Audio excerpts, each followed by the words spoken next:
South ఇండియాలోనే అతి తక్కువ ధరలకి రత్నాలనందించే ఏకైక సంస్థ 6JVR. భయం వేయట్లేదా?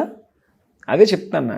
1/1 ఎన్నికల అలా ముందు ఊసలు కూడా లెక్క లోకేష్ గారు పెడుతూ ప్రచారం చేశాడు. మీకు రెడ్ ఎంతో బుక్, రెడ్ ఇష్టమైన బుక్ మిథున్ గారిని కూడా నిన్న కటకటాలు లెక్క పెట్టే విధంగా ఏదైతే ఇదంతా ఆటలో సహజం ఉన్నాయి. ఇంకా ఇప్పుడు ఆటకు మీరు సిద్ధమైపోయారు అనమాట. అయితే అదే చెప్దాం అనుకుంటున్నాను మీకు.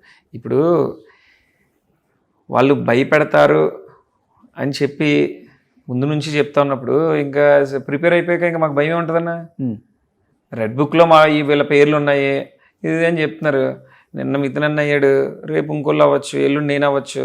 ఏం చెప్తాం? పెద్ద నాయకుల దగ్గర నుంచి మా దగ్గర నుంచి కింద స్థాయి నాయకుల వరకు అందరి మీద టార్గెట్ ఉందని వాళ్ళే చెప్తున్నారు కదా. వాళ్ళు చెయ్యొచ్చు, మేము ప్రిపేర్ అయిపోయాం, ఇంకేం చేస్తాం? మీ పోరాటం అయితే ఆపం.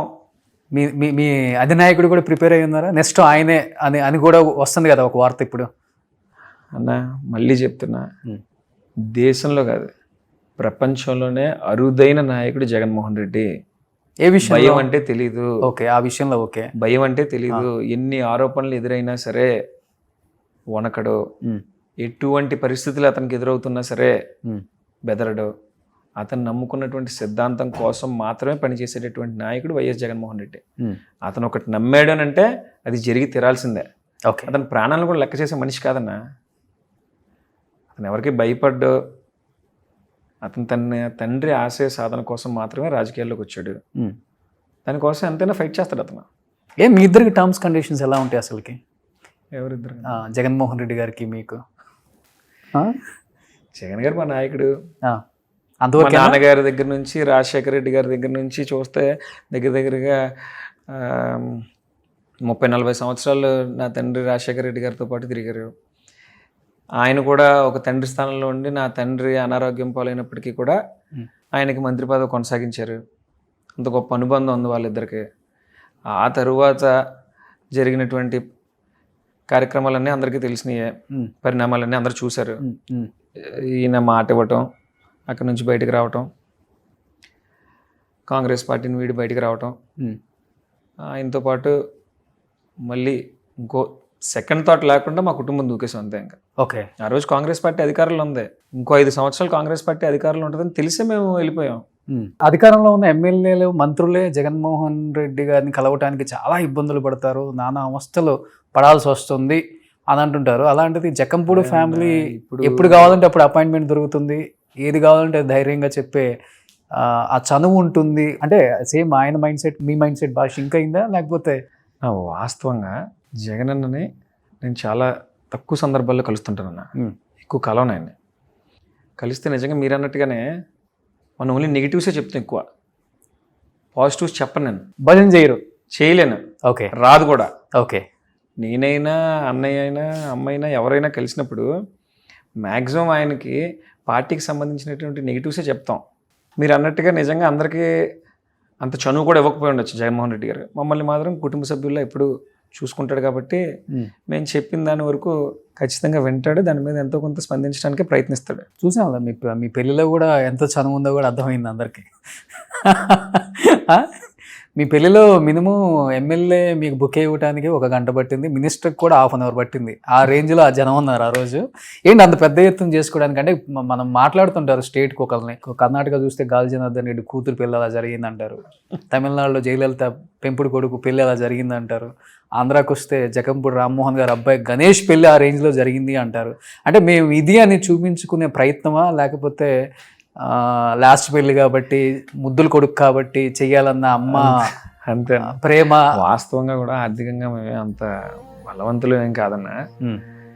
నాన్న మంత్రి అయ్యేంతవరకు కూడా కనీసం ఆస్తులు కూడా లేనటువంటి పరిస్థితి మాది. ఓకే, నాన్న ఎమ్మెల్యే అయిన తర్వాత, నాన్న మంత్రి అయిన తర్వాత కొన్ని అవకాశాలు కలిసి వచ్చి కొంచెం మంచి పొజిషన్లోకి వచ్చాం అంతేనా. పెళ్ళి విషయానికి వస్తే అన్నయ్య పట్టు రాజా గట్టిగా పట్టుబట్టాడు, ఖచ్చితంగా జరగాల్సిందే అన్నాడు. మీరు అన్నట్టుగా ఇంట్లో ఆఖరివాడిని. రెండోది ఏంటంటే మొత్తం కావాల్సిన వాళ్ళందరినీ కూడా ఒకసారి కలవడానికి ఒక వేదిక కావాలి కదా అని చెప్పి ఓకే ఇంకా పరిచయం ఉన్న ప్రతి ఒక్కరిని పిలవటం వల్ల జనం బాగా ఎక్కువైపోయారు. ఒక 10,000 మంది వచ్చి ఉంటారా? 1,00,000 మంది పైన వచ్చి ఉంటారు. 1,00,000 మంది పైన.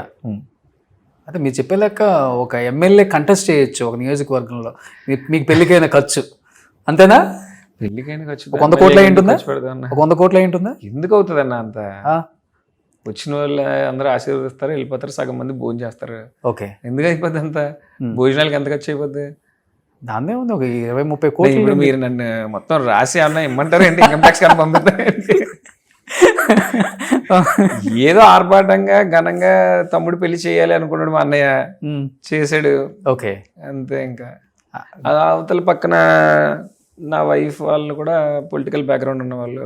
ఓకే, వాళ్ళ నాన్నగారు కొత్తపల్లి జానకరామ్ గారు ఒకసారి ఎమ్మెల్యే చేశారు. వాళ్ళ పెద్ద నాన్నగారు కొత్తపల్లి సుబ్బారాయుడు గారు కూడా మంత్రి చేశారు. వాళ్ళు కూడా రాజకీయంగా బాగా బలవంతులు కాబట్టి ఆ జిల్లాలో ఆబ్వియస్గా వాళ్ళ జనం మా జనం అందరూ కలిస్తే కొంచెం గట్టిగా కనిపించింది అంతే.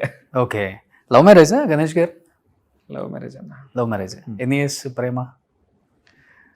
7-8 years లవ్ చేసుకున్నాం. 7-8 years.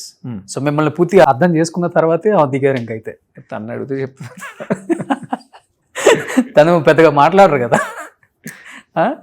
తను డాక్టర్ అన్న, ఎన్ఆర్ఏ కాలేజ్లో. ఓకే, రేడియేషన్ ఆంకాలజీ చేస్తాను. ఓ, ఇప్పుడు ప్రాక్టీస్ చేస్తున్నారు. ఓకే, అసలు రాజకీయాలతో సంబంధం లేకుండా, ఎందుకంటే వాళ్ళ ఫాదర్ ఎమ్మెల్యే చేశారు, వాళ్ళ ఇంట్లో కూడా అంత రాజకీయవేత్తలే కాబట్టి రాజకీయం చిన్నప్పటి నుంచి చూసి పెరిగిన అమ్మాయి. కాకపోతే నేనున్న ఫీల్డ్ వేరు, తనున్న ఫీల్డ్ వేరు అంతే. ఓకే.